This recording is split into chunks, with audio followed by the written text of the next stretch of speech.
Hey everybody, welcome to another conversation that we're going to have. It's going to be a courageous one. This is Courageous Conversations with Crossley. We have two wonderful students with us. This is the first time we're having students for a conversation, and we're excited. So we've got Brency Cabriales, wave to the camera, yep. We've got Kelston Mass, wave to the camera. I'm going to let them introduce themselves and we'll get started. So Brency, ladies first, tell us a little bit about yourself and what you do here at Hope High. My name is Brency Cabriales. I'm student council president. I play sports. What sports do you play? I do cross country and so. That's awesome. Yep. Brency's kind of a big deal. So she's a junior student body president, plays multiple sports, does a great job. You may see her taking pictures at the football games. So she's really involved with Hope High School.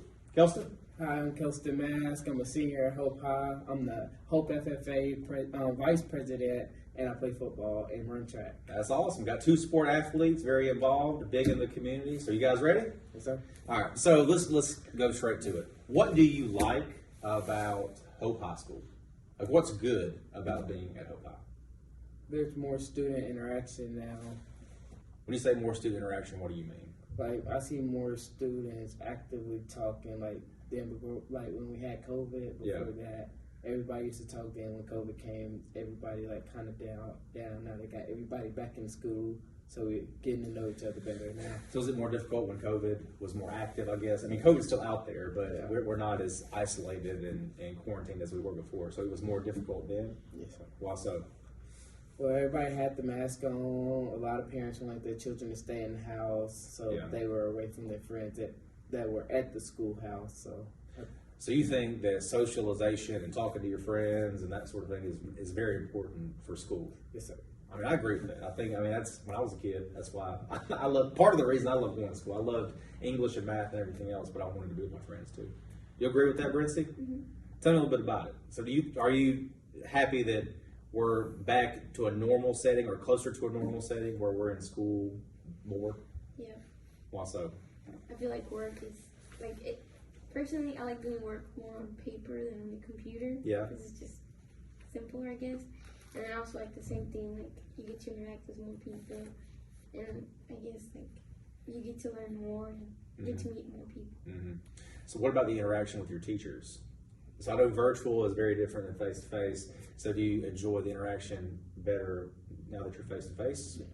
Because now they can actually teach and we can actually understand them because we're in the classroom. If we need help, they can write it on the board. They have the new projectors. They can write it on. Mm-hmm. And then when we was virtually, they trying to explain it through a video, and some of us are not understanding what they're trying to do for us.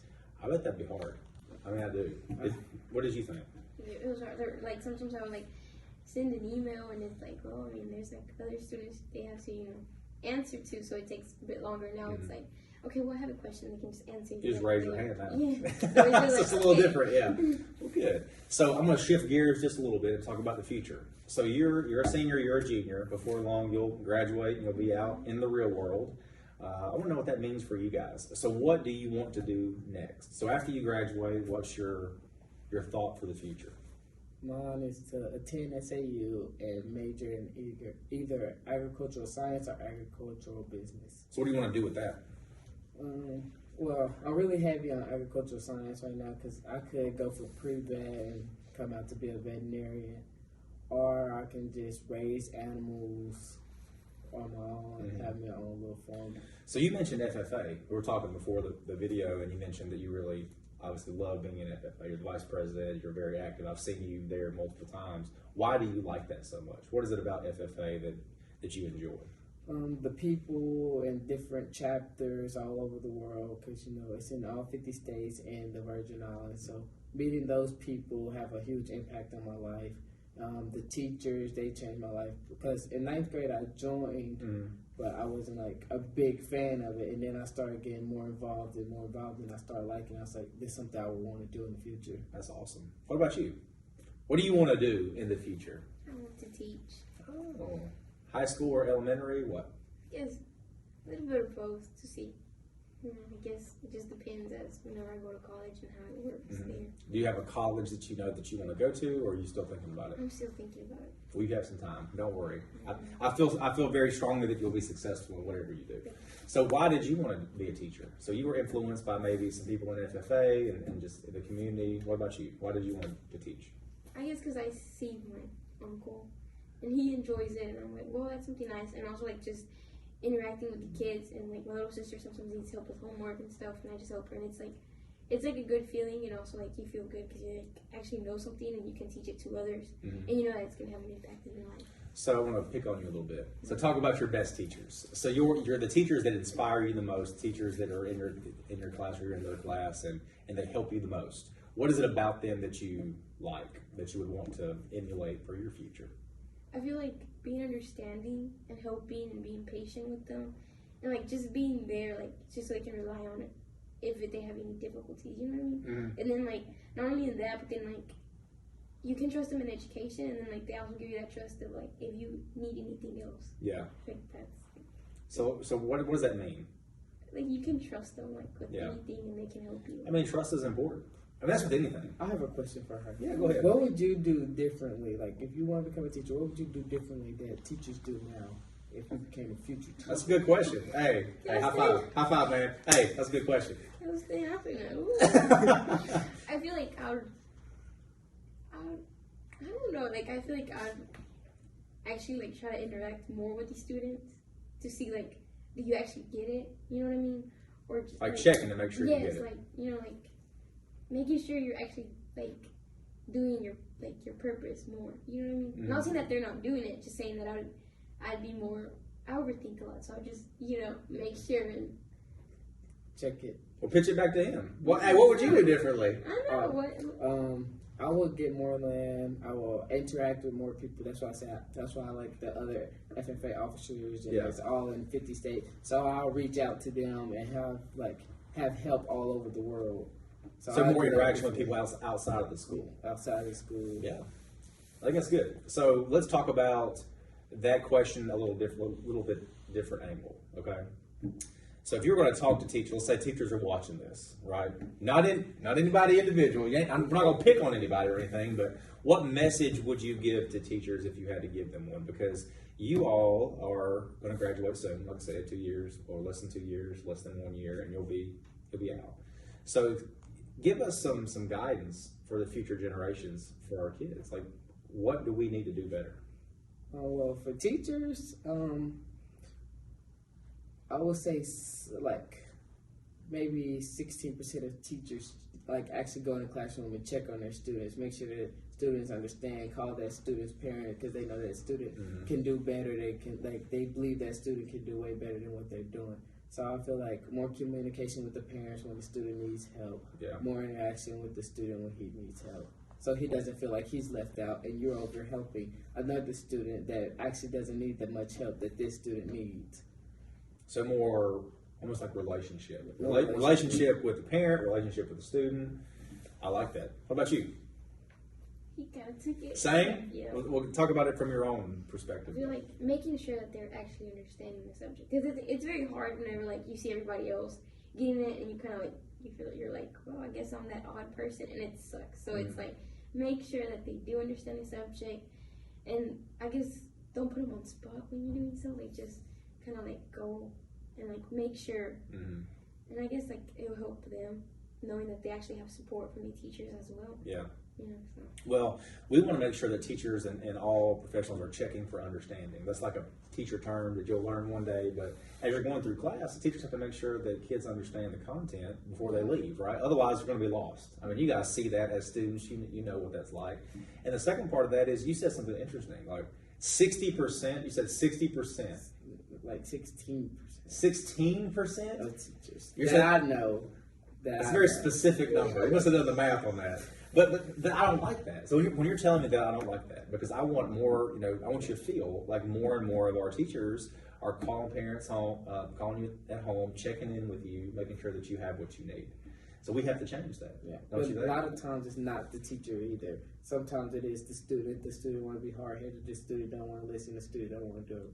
their work. Me as a student, I know I have done some of those things, and Yeah. it can be difficult for the teacher, and it makes the teacher sometimes say, "Well, she's like, well, he's not listening to me anyway, so why should I keep doing this?" So what role is, whose role is the biggest in that? So is it the student? Is it the teacher? Is it a mixture? Because when you're in that classroom, you both have jobs to do, right? Right. Like you have a job to do to learn and to get the content and to move forward to the next grade. A teacher has the job to help you learn that content, to teach you, etc. So talk to me about that dynamic, that relationship in the classroom. So, me, I think it may be a 50-50, 52, 48. Who's 52? Who's 48? I think teacher might be 52, Okay. 48. Because it needs to start with the teacher. Without the teacher being in there and getting their education, they won't be able to teach me. Yeah.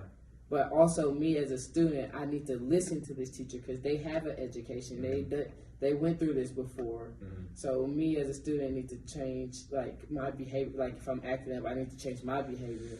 Well, I'll say this: there's probably some teachers watching that are giving an amen as you're talking right now, because I've heard that, right? Because it is both. It's both and. It's the teacher. It's the student as well. What do you think? What's the role between student and teacher in the classroom? Well, I agree with him. It is like the teacher is kind of like a little bit more responsible for that, but then as well as it is like the teacher can, okay, we're gonna do this. Also, the student has to cooperate and follow along so that they can have a great outcome. Because if not, if one falls off, so does the other.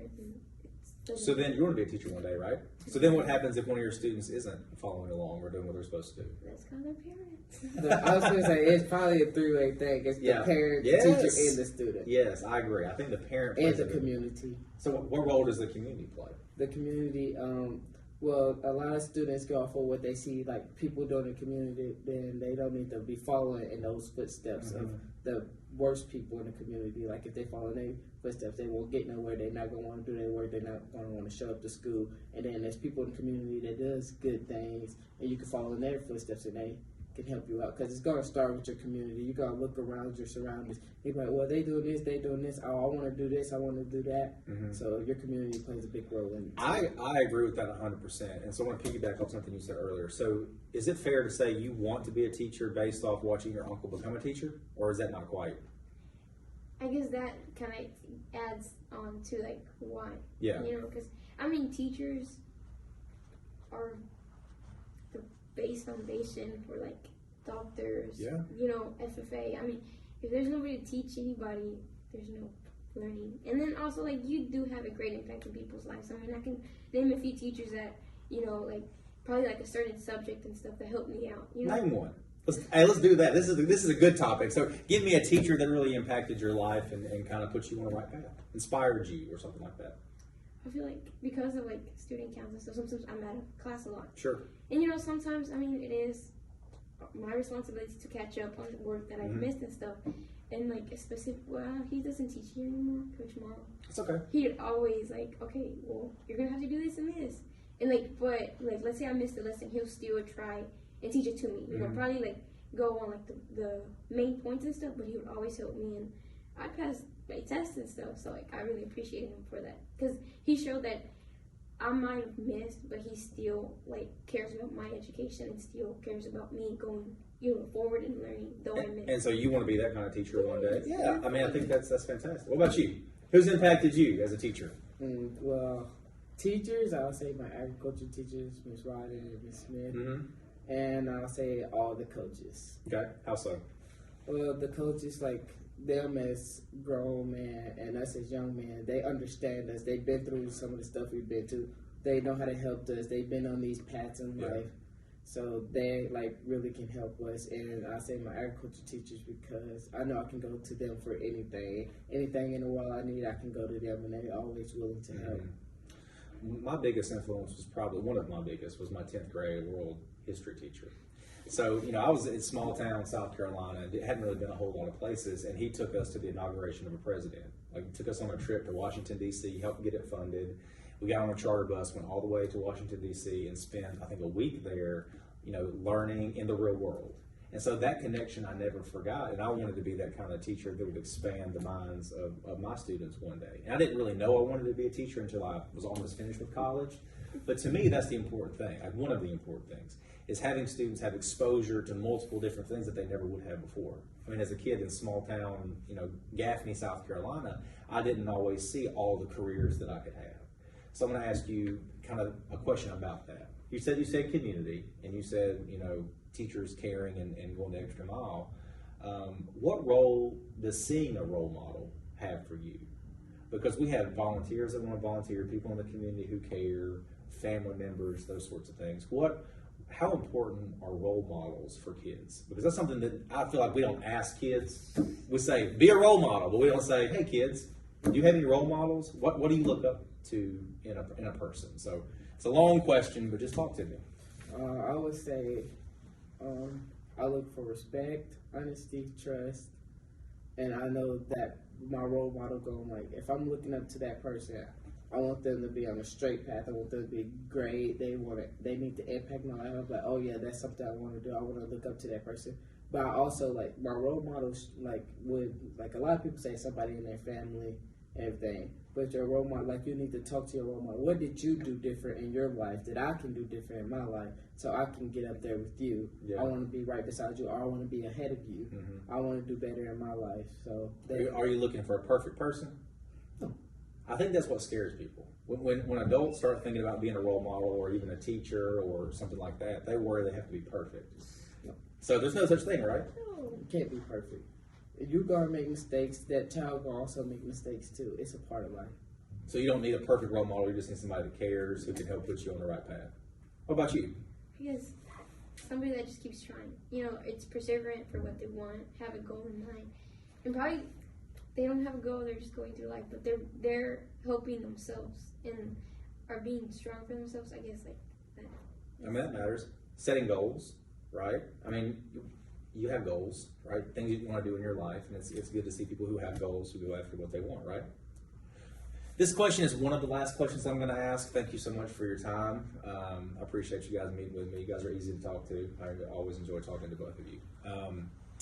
Talk about your next step. Do you feel like Hope High School and you say Hope School District has prepared you for that next step or not? I'll say they have. Okay. So I've been going here my whole life, so there's teachers along the way that have helped me out, set me straight, make sure I'm going to get to the right path. That's why I'm glad we have a lot of teachers. Like, we have a few teachers, that the ones that do talk to us. I'm glad that we have them, because they're the ones that set you straight. They want to see you go, like, ahead in the future. So, awesome. I feel like they did. Yeah, I feel like right now, like going through school and stuff, it's like they're holding your hand, you know. But then whenever, like, you know, you're ready to go, they let go, but, you know, they already walked you through it. They're showing you this, they're telling you that, and they're letting you know, okay, this is what's going to come after. So just be ready, and whenever they let you go, it's like, okay, well, you know, they helped me. So last question then. Ready? Last question. Is there anything that you would like to tell anybody watching this just about the Hope School District, or about Hope as a community, or about the perspective of students? I would like to say thank you to all the teachers that helped me, and y'all keep teaching and helping the younger ones. Awesome. What about you, Brency? Same thing. Thank you all for helping the students and keep pushing them, even if they might seem like they don't care, because it's going to impact their lives. It's awesome. Guys, thank you so much, Ken. Thank you so much. This is why we do this. So we've had many courageous conversations, but this is probably the most important one, with our students at the heart of the conversation. Thank you, guys. We appreciate it. Hope Schools. We're all in.